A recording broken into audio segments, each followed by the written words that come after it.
Hi friends, आज हम बात करने वाले हैं स्टार हेल्थ इंश्योरेंस कंपनी के कोरोना रक्षक पॉलिसी के बारे में, जिसे स्टार हेल्थ ने 10 जुलाई 2020 को मार्केट में लाया है। आपकी जानकारी के लिए बता दूं, IRDA ने 26 जून 2020 को कोविड-19 के ट्रीटमेंट के लिए कोरोना रक्षक पॉलिसी की स्टैंडर्ड गाइडलाइन जारी की थी। उसी के अंतर्गत यह पॉलिसी है। इस वीडियो में हम सबसे पहले जानेंगे इस पॉलिसी को लेने के लिए आवश्यक मापदंड के बारे में, प्रीमियम के बारे में।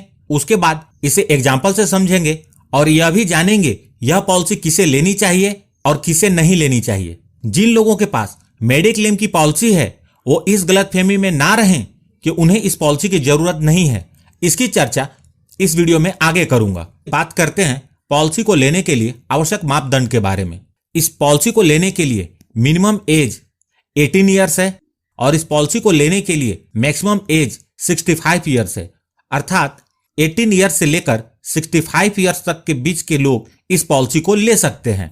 इस पॉलिसी को लेने के लिए मिनिमम सम इंश्योर्ड 50,000 रुपए है और इस पॉलिसी के अंतर्गत मैक्सिमम सम इंश्योर्ड 2,50,000 रुपए है। आप 50,000 से 2,50,000 तक का सम इंश्योर्ड इस पॉलिसी के अंतर्गत ले सकते हैं।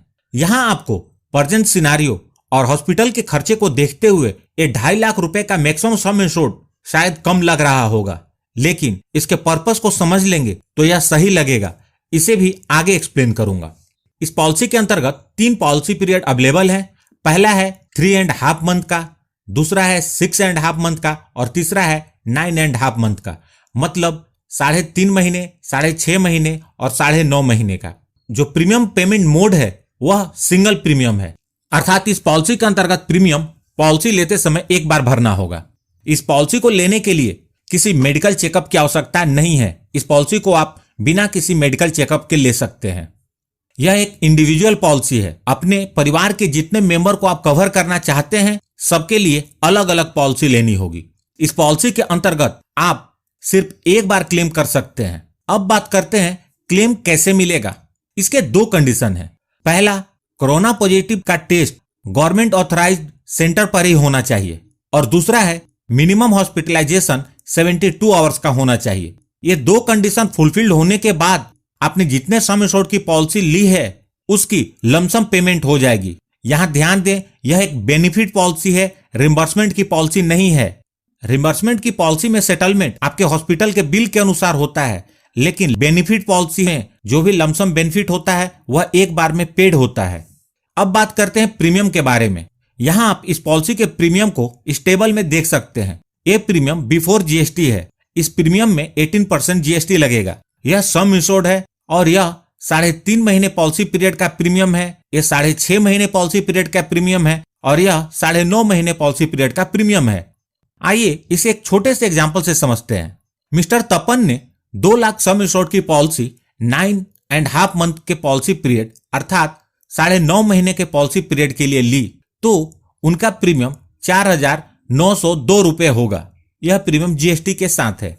यदि मिस्टर तपन कोरोना पॉजिटिव हो जाते हैं और इसके कारण उन्हें 10 दिन तक हॉस्पिटलाइज होना पड़ता है। अब ट्रीटमेंट की कॉस्ट बहुत सारे फैक्टर पर निर्भर करेगा, लेकिन इसका इस पॉलिसी पर कोई असर नहीं होगा।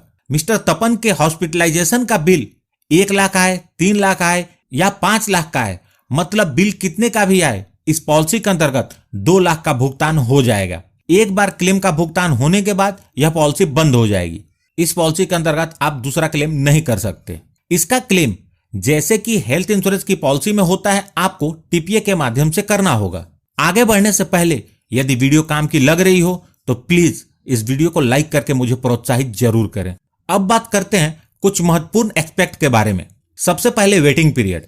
इस पॉलिसी के अंतर्गत 15 डेज का वेटिंग पीरियड है, अर्थात पॉलिसी लेने के 15 दिन के अंदर यदि कोई क्लेम आता है तो वह इस पॉलिसी के अंदर कवर नहीं होगा।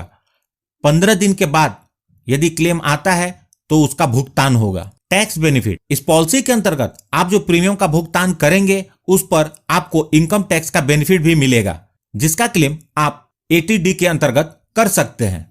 इस पॉलिसी में मैक्सिमम सम इंश्योर्ड 2.5 लाख का है, जो कि देखने में कम लगता है। इंश्योरेंस को लेकर मेरी जो अंडरस्टैंडिंग है उसके आधार पर आपको बताता हूं। यह पॉलिसी हॉस्पिटलाइजेशन के कॉस्ट को कवर करने के लिए है ही नहीं।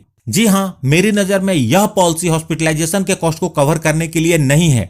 आज के डेट में कोरोना को लेकर जो भी हॉस्पिटलाइजेशन हो रहे हैं उसके बिल को देखें तो पीपीई किट, ग्लव्स, मास्क और इस तरह के कंज्यूमेबल्स का एक बहुत बड़ा हिस्सा होता है जिसे मेडिक्लेम इंश्योरेंस की पॉलिसी कवर नहीं करती। सिर्फ टाटा AIG और ICICI लोम्बार्ड ने लिबरल होकर पीपीई किट के कॉस्ट को कवर किया है।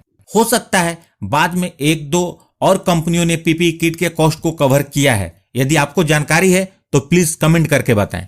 इन आइटम्स के कवर नहीं होने के कारण हॉस्पिटल के बिल में और एक्चुअल सेटलमेंट में बहुत बड़ा गैप आ रहा है, जिसके कारण कहीं ना कहीं पॉलिसी लेने का जो पर्पस है वह पूरा नहीं हो रहा है। ज्यादातर लोग तो मेडिक्लेम की पॉलिसी लेकर ये सोच रहे हैं कि उनके पास पूरी कवरेज है। उन लोगों को इस बात की जानकारी भी नहीं है कि उनकी पॉलिसी में कितना बड़ा गैप है। यदि आपके पास मेडिक्लेम की पॉलिसी है तो आप इस पॉलिसी को जरूर लें, चाहे सम इंश्योर्ड 1 लाख का लें या 2 लाख का, आप इसे ले लें ताकि यदि क्लेम आता है तो रिम्बर्समेंट का क्लेम आप अपनी मेडिक्लेम की पॉलिसी में कर पाएंगे और साथ ही साथ इस पॉलिसी में भी आपको क्लेम मिल जाएगा, क्योंकि यह एक बेनिफिट की पॉलिसी है जिससे आपके हॉस्पिटल का बिल और सेटलमेंट का जो गैप है वह खत्म हो जाएगा। यदि आप कोरोना के हॉस्पिटलाइजेशन के कॉस्ट को कवर करने के लिए पॉलिसी देख रहे हैं तो आप इस पॉलिसी को ना लें, आप कोरोना कवच पॉलिसी लें जो हॉस्पिटलाइजेशन के कॉस्ट को भी कवर करेगी। उसमें पीपीई किट, मास्क और ग्लव जैसी चीजों का भी कवरेज है। और कोरोना कवच पॉलिसी में आप एक ही पॉलिसी में पूरे परिवार को कवर कर सकते हैं और उसमें फैमिली फ्लोटर का बेनिफिट भी ले सकते हैं। उसकी चर्चा मैं अगली वीडियो में करूंगा। दोस्तों, अभी के समय को